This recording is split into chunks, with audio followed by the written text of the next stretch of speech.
Imagine The Bachelor meets the Hunger Games in a glittering dystopia. What if your only shot at a better life meant giving up your freedom, your love, and everything you believed in? Welcome to the selection, a royal competition where 35 girls battle for the heart of a prince and the future they never imagined. But for America's singer, it's not just about a crown, it's about survival, love, and discovering her true self. Let's dive deep into the glittering world of Kiera Cass, the selection.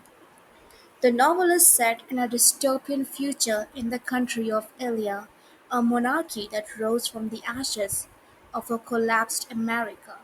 Ilya is a rigid, caste-based society ranked from 1 to 8. Ones are royalty and elites. Eights are the poorest, the outcast, often disabled, addicted, or homeless. Our protagonist, America Singer, is a 5. That means she belongs to the artist caste, musicians, performers, and creatives. Her family lives modestly, often struggling to afford food and basic comforts. But despite her limited means, America is content because she has love.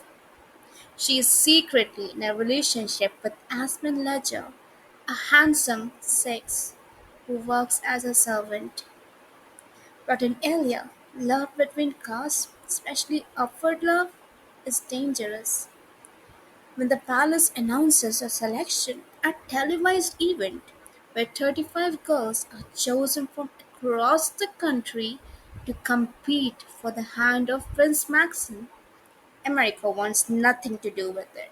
She doesn't want fame, and she certainly doesn't want to leave Aspen. But Aspen, crushed by his own poverty and pride, encourages her to apply. He can't bear the shame of not being able to provide for her.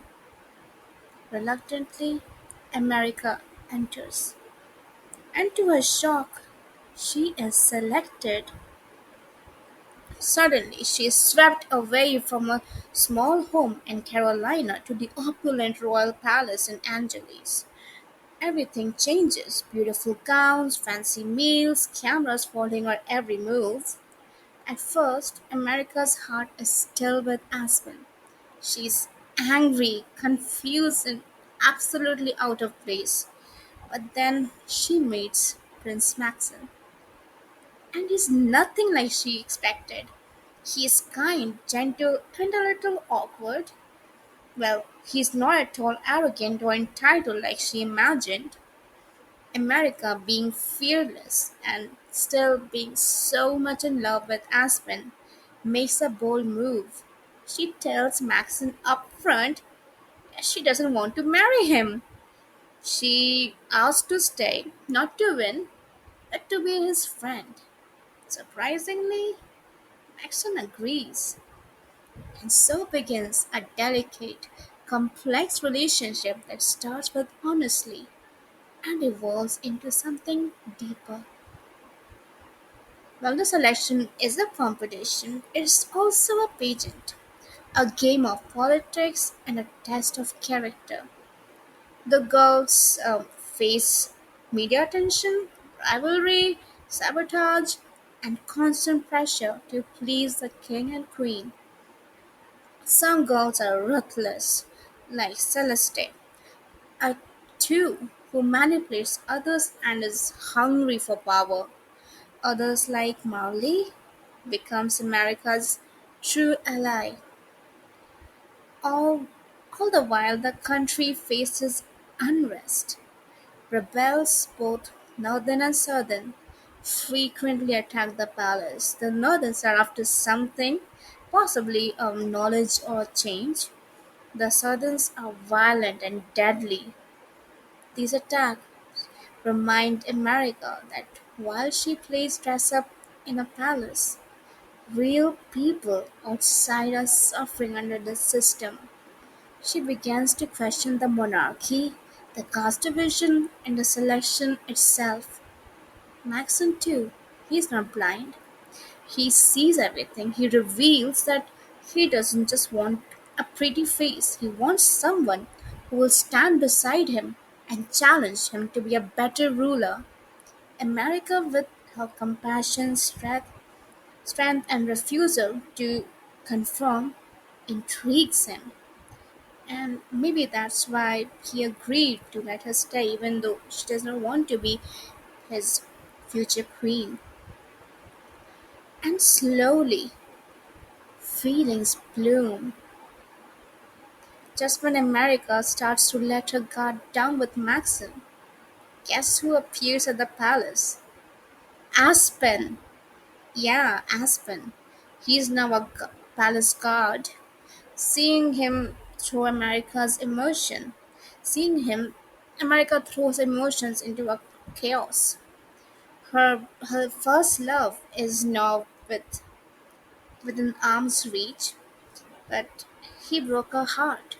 He told her to go to the selection, and Maxon, who has been nothing but respectful, is becoming harder to ignore. America is torn between the comfort of what she knew and the possibility of something new and uncertain. Maxon, meanwhile, is under pressure to narrow down the girls. From 35, he must eventually choose one. He forms bonds with several, especially Chris and Celeste, but America clearly holds a unique place in his heart. However, America's indecision, her outbursts, and her criticism of the monarchy began to put her position at risk. The king doesn't like her spirit. The other girls see her as a threat. Even Maxon begins to pull away. Yeah, he's pulling away, unsure of her feelings. But America is starting to change. She's learning that love is not just about feelings, it's about trust, timing, and sacrifice. As the competition narrows down to elite, the final six, America finds herself still in the running despite everything. She's not sure she wants a crown, but she's sure she doesn't want anyone else to wear it if it means Maxim will be theirs. She begins to think not just about love but leadership. Could she really be queen? Could she help fix this broken country? In the final chapters, the stake rises. Another rebel attacks, shakes the palace.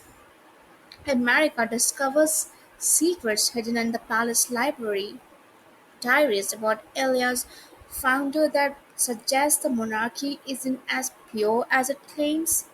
These revelations change her perception of power, history, and even Maxon's role. In the end, America decides she has to stay true to herself, even if it costs her everything. The selection ends with more questions than answers. This love triangle is, well, unresolved.